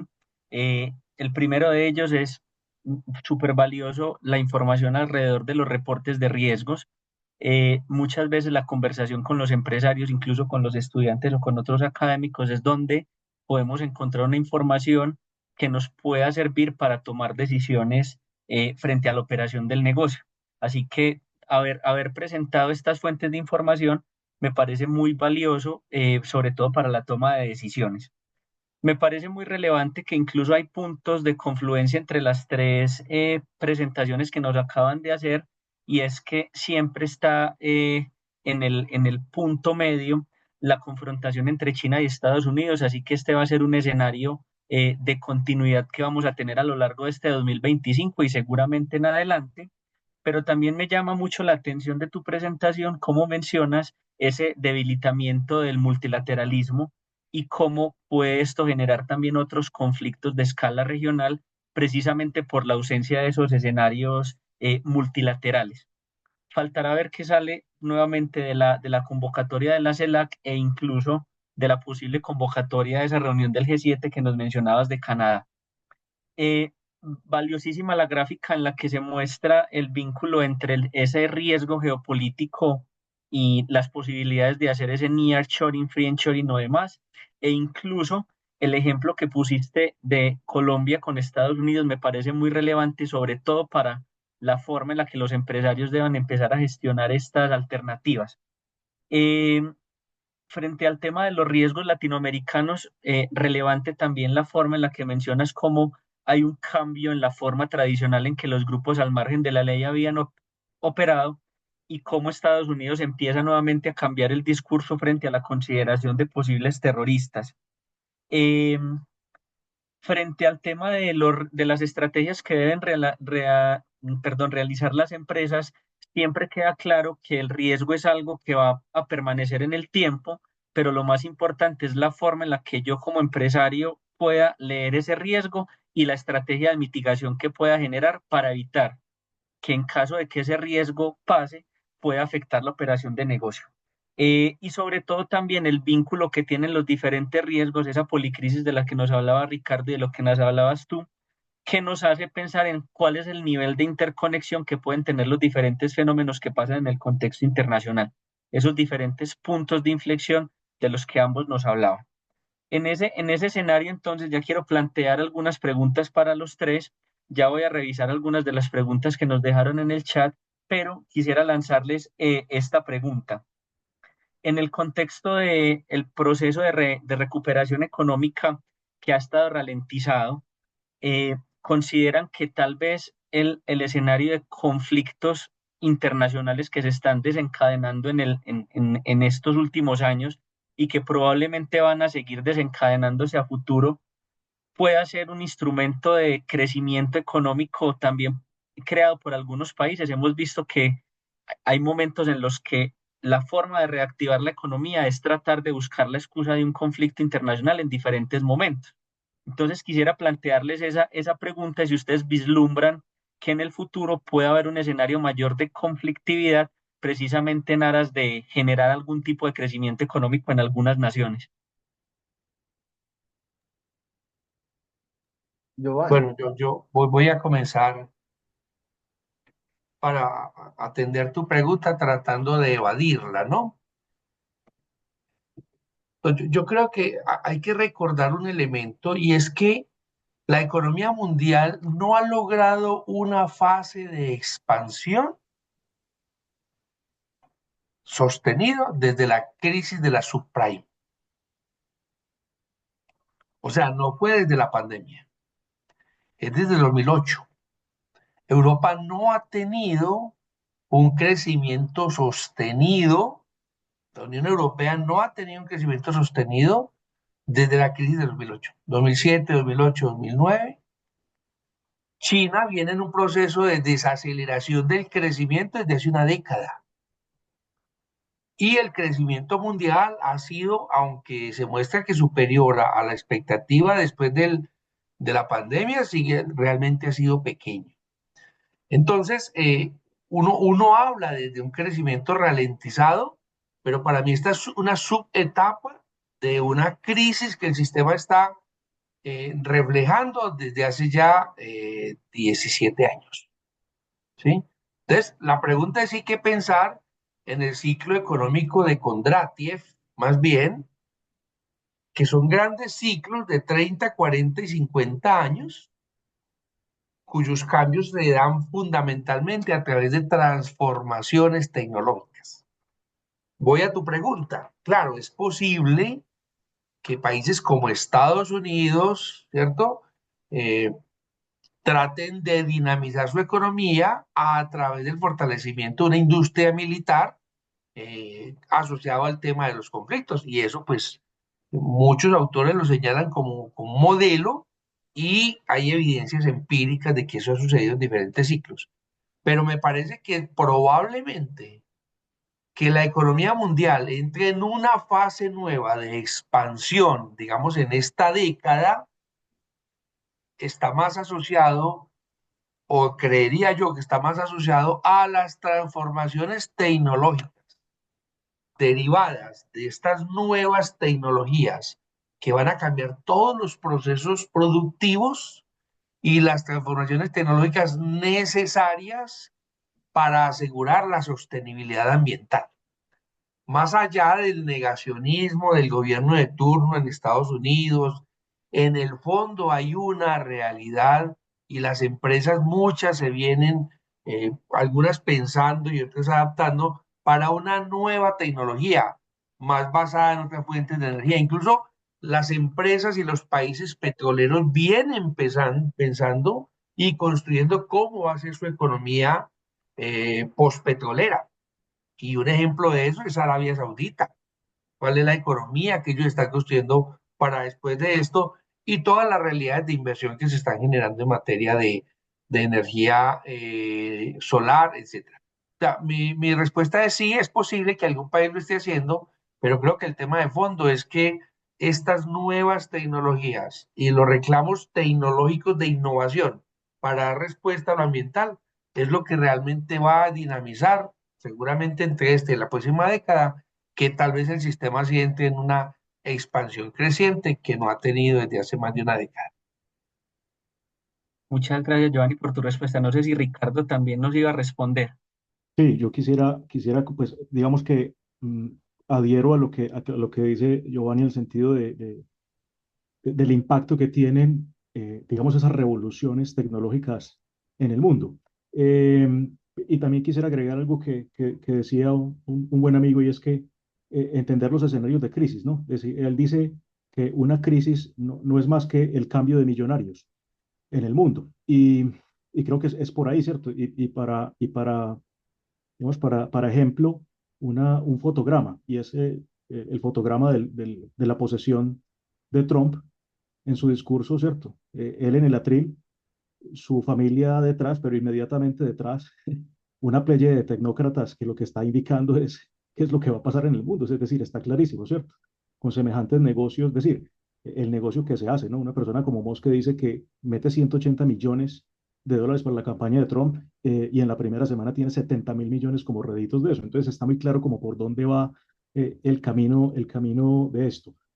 Yo pensaría, yo no sé, yo soy de una idea de que ese concepto bonito y tal vez hoy romántico y un poco lejano del Estado-nación y de naciones generadoras de riqueza, yo siento que eso hoy me parece que es muy lejano, pero lo que sí tengo muy claro, además porque lo viví trabajando para una gran corporación en algún momento de mi vida, es que el mundo hoy es de grandes corporaciones y son las grandes corporaciones las que son beneficiadas de todo esto. Y para, digamos, un ejemplo pequeñito, y es en esos conflictos, que era tu pregunta, ¿cierto? ¿Cómo alguien puede crecer en medio de un conflicto y cómo a alguien le podría eventualmente interesar un conflicto? Pues dos cosas. Primero, recomendación El Señor de la Guerra, una película con Nicolas Cage y Jared Leto, fantástica para entender cómo si hay toda una economía de la guerra fantástica, que es una maquinaria perfectamente bien aceitada en el mundo. Y el otro, el ejemplo real, y es en esta guerra precisamente del Mar Rojo, ver cómo esa asimetría de la guerra beneficia a unos, incluso si, digamos, las soluciones que aporta como proveedor de la guerra no funcionan. ¿A qué me refiero? Hay una empresa muy importante en Estados Unidos, fabricante de armas, que fabrica un dispositivo muy particular que es el Reaper 9, y ese Reaper 9, cada uno de ellos vale $30 millones y se utiliza disparándolos como una especie digamos, es una máquina, que es un UAV, es un equipo no tripulado, una especie de super dron.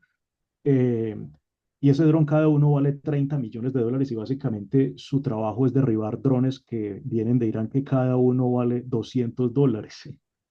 Han tomado un montón y no paran las compras. A final del año pasado estaba viendo si las compras de Reaper 9 había terminado y no, el contrato está abierto y en lo que pude ver, Trump sigue con el contrato abierto. Entonces, evidentemente, hay una gente que se enriquece con las guerras, pero creo que como ejercicio de nación, creo que ya eso no ocurre. Eso sería lo que yo quisiera como anotar. Bueno, muchas gracias a ambos. Antes de continuar con la siguiente pregunta, quiero aprovechar para compartirles una información. Este es el enlace, lo encuentran a la derecha para evaluar el evento y una invitación para que puedan escanear la última edición del boletín de nuestro Observatorio de Internacionalización Empresarial y Regional, en el que precisamente hablamos un poco de estos temas que estamos tratando en este escenario. Quisiera plantear entonces una pregunta en este caso para Daniel, pero que podrían intervenir también Ricardo y Giovanni de acuerdo a su experticia, es cómo una empresa logra determinar cuál es el apetito de riesgo que tiene. ¿Cuál es esa recomendación que tú puedes hacer para que una empresa se diagnostique a sí misma y pueda llegar a determinar en qué punto, por ejemplo, un escenario de riesgo es muy alto o bajo para poder tomar las decisiones frente a sus estrategias de mitigación? El apetito de riesgo lo determina, o sea, Ricardo, el apetito de riesgo lo determina cada gerente. Es decir, cada gerente determina cuánto está dispuesto a perder. ¿Cierto? Es como cuando usted hace una inversión. En la inversión, usted, ¿cuánto estoy dispuesto a invertir, a perder en la inversión? Hay unos que son más conservadores, entonces limitan mucho la inversión, pero eso tiene que ver mucho también en riesgo geopolítico, es usted cuánto puede conocer un mercado.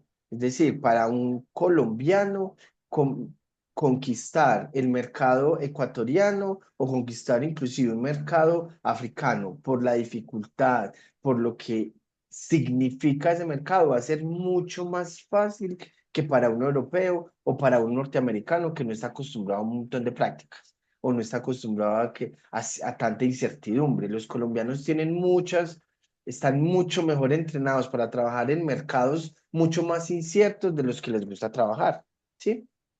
Entonces, ese apetito de riesgo lo va determinando la empresa en la medida en que va conociendo su mercado, pero es algo, no hay cómo determinarlo, sino casi que la intuición misma del gerente. ¿Cuánto es que el gerente tiene la capacidad eh, para determinar ese apetito? Pueden haber otras herramientas, pero finalmente es una intuición, es una decisión gerencial. Muy al estilo bursátil, ¿cuál es mi punto Sí, para take profit y cuál es mi punto de stop loss? de stop loss, exactamente. Y no hay herramientas. Entonces, para eso, entonces están las herramientas de análisis técnico y análisis fundamental, como el análisis de riesgos geopolíticos, que lo ayuda a tomar una decisión y a determinar si ese apetito de riesgo tiene mucho riesgo, es muy riesgoso o es un riesgo que puede manejar. Bueno, muchas gracias por esa respuesta. Y la última pregunta que tengo para ustedes, creo que como lo mencioné también en las conclusiones, casi que el punto o el común denominador de la mayoría de los puntos que desarrollamos coinciden en la importancia del territorio y de los territorios nuevamente en este año, sobre todo a partir de las últimas declaraciones de Trump alrededor de Groenlandia, de Panamá, eh, o futuros reclamos incluso territoriales de otras potencias, como es finalmente la pretensión de Rusia en Ucrania, e incluso la misma pretensión no tan conversada de Israel sobre los territorios palestinos. En ese sentido, entonces, podríamos decir que esto tal vez es un retorno a esa visión estratégica de la geopolítica clásica, o simplemente es una reacomodación estratégica que podemos continuar, por ejemplo, tal vez observándolo bajo la óptica de la geopolítica crítica que contempla un escenario más amplio, o vamos a volver al escenario pues más de geopolítica alemana tradicional. ¿Cuál es su percepción sobre eso? Bueno, yo quiero comenzar. Yo la verdad creo que también hay que poner, me parece a mí, en sus justas proporciones la ausencia de interés por el territorio en los años o lustros anteriores y el supuesto incremento de interés en el presente y futuro cercano. Yo creo que los territorios han seguido teniendo una relativa importancia, lo que se ha reflejado todavía en la persistencia de, por ejemplo, de bases militares durante todo el tiempo de la Guerra Fría e incluso después de la Guerra Fría, después de la década de los 90, por ejemplo, ¿sí? La dependencia o el interés por ciertos recursos naturales que han sido y que todavía tienen relevancia a pesar de este tema, por ejemplo, de la crisis climática, el interés por tener acceso a reservas de petróleo. En un caso concreto es Venezuela. Yo tengo la tesis de que el gobierno de Maduro no se va, sino es después de una negociación entre Estados Unidos y China sobre asegurar las posibilidades de acceder a la mayores reserva o al país que tiene las mayores reservas mundiales de petróleo, ¿no? Entonces creo que sí hubo una cierta reducción, pero de pronto ahora se reaviva el discurso. Pero entonces, contrario, quiero plantear lo siguiente, y es el desarrollo tecnológico limita las posibilidades de reterritorializar la producción. O sea, el señor Trump puede querer devolver eslabones de producción al interior del territorio de los Estados Unidos. Puede querer, pero las cadenas globales de valor son la consecuencia de la superespecialización tecnológica. Y entonces hoy es casi que imposible pensar que un carro pueda ser hecho al interior de los Estados Unidos sin depender de proveedores de ciertos insumos. O sea, reterritorializar la producción contra la lógica de la superespecialización tecnológica no es viable en el corto plazo, no es viable en el mediano plazo, será parcialmente viable, ¿cierto? Podrás traerte parte de esos procesos, pero China no se hizo la potencia que es por accidente. China fue uno de los mayores dinamizadores del crecimiento económico de los 80, los 90 y los 2000, siendo un proveedor de mano de obra barata, cada vez más cualificada, ¿sí? Cada vez más eficiente, a tal punto que todas estas empresas de los Estados Unidos, de Europa, dependen de tener eslabones de producción allá. O sea, no es tan simple. Entonces, sí, es posible que haya una revaloración de lo territorial, pero creo que hay que poner eso en ciertas dimensiones. No se podría pensar en volver a la idea del territorio, le imponer el territorio cuando el Imperio Británico o cosas por el estilo. Creo que las realidades desbordan las visiones subjetivas de los gobernantes.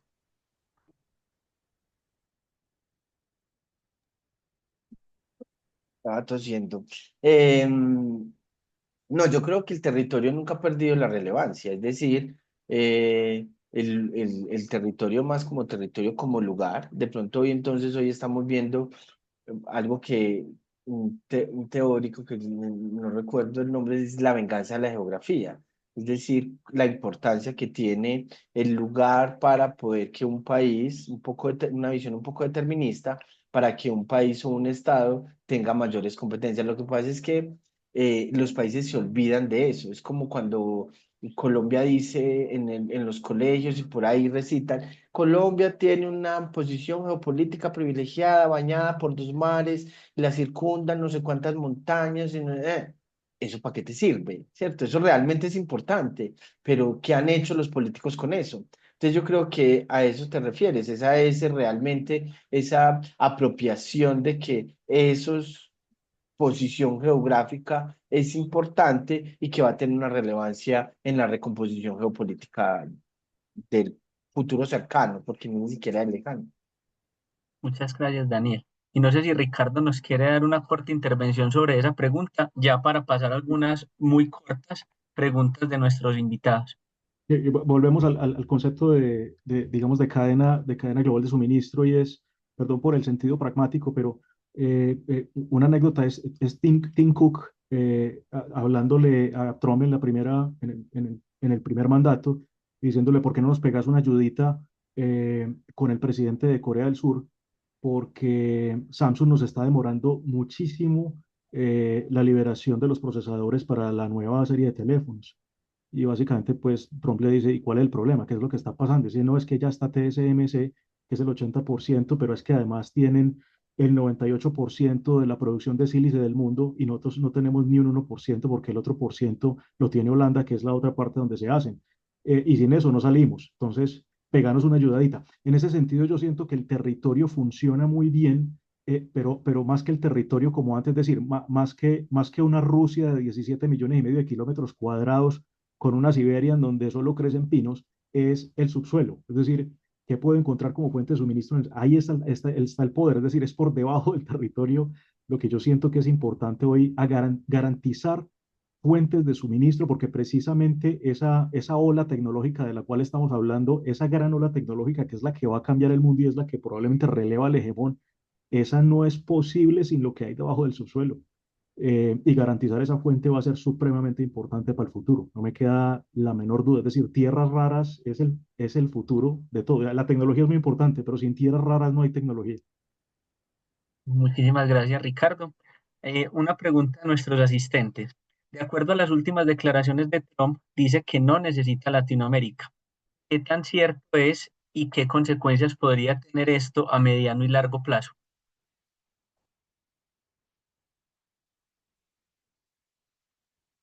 Eh, una respuesta muy corta. Corta no. Trump es muy transaccional, entonces en esa medida hace este tipo de declaraciones para poder obtener, ¿cierto? Obtener réditos en el vecindario, en Latinoamérica. Él no puede decir que no, no puede decir que no, no le interesa Latinoamérica, porque necesita una Latinoamérica que le aporte a sus proyectos de gobierno, ¿cierto? Que le merme la migración, que le compre sus productos, eh, que le sirva de paso a las vías marítimas, etcétera. Hay un montón de situaciones y un montón de transacciones que se hacen entre Latinoamérica y los Estados Unidos que indudablemente lo necesita. Otra cosa es que los Estados Unidos han olvidado sistemáticamente Latinoamérica, la región, durante los últimos años. Durante la última oleada de dictaduras, eh, fueron dejados a un lado porque están concentrados en China, en lo que se conoció como el pivote hacia China, que lo materializó muy bien Clinton y que ha sido más o menos la política concentrarse en la región del sudeste asiático para contener a China y también en la región del Medio Oriente para contener el sinnúmero de conflictos que todavía. Entonces es una situación un poco más estratégica que en realidad de que si lo necesita o no. Y en el mediano plazo, pues entonces es lo que vamos a ver son unos riesgos de nacionalismos, que es lo que también ha venido diciendo de alguna manera, hay un riesgo, negociar con los Estados Unidos causa un riesgo para las empresas latinoamericanas y que deben tomar unas acciones de mitigación de esos riesgos. El mercado, yo veo mucho riesgo en lo que se llama el mercado de la nostalgia, en mandar galletas, natillas, confites, arequipes. Ahí hay mucho riesgo porque hay un gran crecimiento de nacionalismos. Entonces, ese tipo de cosas pueden tener injerencia en este tipo perdón, este tipo de declaraciones de Trump pueden tener injerencia en ese tipo de mercados. Hay otros que se pueden esconder más, que usted no diferencia que un producto viene de Colombia o de Perú y eso le puede ayudar un poco entonces a la empresa a mitigar esos riesgos. Y otra pregunta, nos hacen una pregunta un poco más específica, y es que muchas startups latinoamericanas se han registrado en Delaware, Estados Unidos, sobre todo para aprovechar algunos beneficios tributarios y sobre todo temas de resolución de controversias entre socios y demás. ¿Ven claro que esto puede afectar estas declaraciones de Estados Unidos y el riesgo pues que está latente allá? Para un emprendedor colombiano es una situación riesgosa tener su empresa registrada allá. ¿Debería dejarla, cerrarla? ¿Cuál sería su recomendación? Yo quisiera ahí comentar Ricardo. un poco lo que me pasa con algunos de nuestros clientes.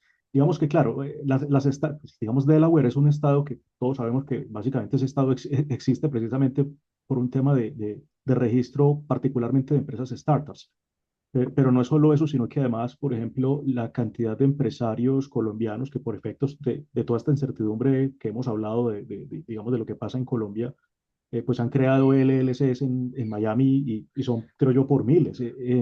Yo creo que lo que hay que entender es un poco eh, esta nueva palabrita que algunos poquitos conocíamos y que hoy se ha vuelto muy famoso y es el marco de la YEPA, que puede pasar ahí en términos de las transacciones financieras entre bancos. Hasta donde nosotros entendemos, eso tiene el mismo nivel de riesgo que abrirlo probablemente en alguna otra parte. Entonces, yo lo que siento es que esto lo que debe atender es el principio de la abuela, ¿cierto? Si pones todos tus huevos en la misma canasta, el riesgo en algún momento te va a alcanzar, porque es un juego probabilístico. Lo que diría es que eh, hacer una estrategia de diversificación de riesgo frente a donde se tienen pues activos, recursos, precisamente para mitigar ese riesgo. Es decir, la probabilidad de riesgo te alcanza cuando estás concentrado en un mismo punto. El impacto puede ser muy grande. Entonces, ver otras posibilidades, ¿no? Eh, si no es Delaware, mucha gente dice, si no es Delaware, probablemente podrá ser Irlanda. Entonces, empezar a ver también otros sitios en donde yo pueda diversificar ese riesgo que está concentrado hoy en un único punto. Eso sería lo que yo diría. Yo quisiera, perdón, Juan, como invitar a recoger un poco las lecciones que Ricardo y Daniel dieron hoy sobre este tema de riesgo, que me parece muy relevante. O sea, pues más allá del análisis de fondo, digo, hay una cosa, no podemos caer en el pánico de las coyunturas, ¿cierto? Yo el domingo hablé con varios amigos del sector empresarial, unas angustias que se les acabaron a las 11 de la noche, ¿cierto? O sea, y ya estaban pensando y preguntándose por decisiones, ¿sí? No, pienso que un poco tal vez como dice Daniel, no escuchemos las noticias de la mañana, más bien busquemos la información y procesemos. La pausa es necesaria para reflexionar estas cosas, ¿cierto? O sea, señor Trump arrancó con la firma de unas órdenes presidenciales inmediatas. Claro, genera una ola de pánico, pero seguramente la ola se va a ir calmando y hay que analizar de fondo cuál va a ser el programa de este gobernante en particular. Yo les digo, este fue un país, o es un país que ha tenido un conflicto armado por medio siglo y las empresas petroleras sacaron y han sacado petróleo de zonas de guerrillas por décadas. ¿Cómo hicieron para convivir con el riesgo o cómo han hecho para convivir con el riesgo? Estamos de acuerdo en esa reflexión, Giovanni.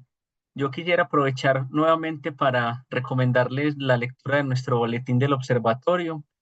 Precisamente a raíz de la crisis que pasó este fin de semana, retomamos como algunas líneas en conversación con los colegas y creo que desde que retomamos ediciones en el 2023 hasta hoy, la recomendación siempre para los empresarios ha sido la diversificación de los mercados, incluso con recomendaciones de a cuáles mercados podrían llegar mejor y sobre todo las recomendaciones de lecturas desde el entorno financiero y el entorno geopolítico Así que para evitar estar en ruidos, lean información de calidad.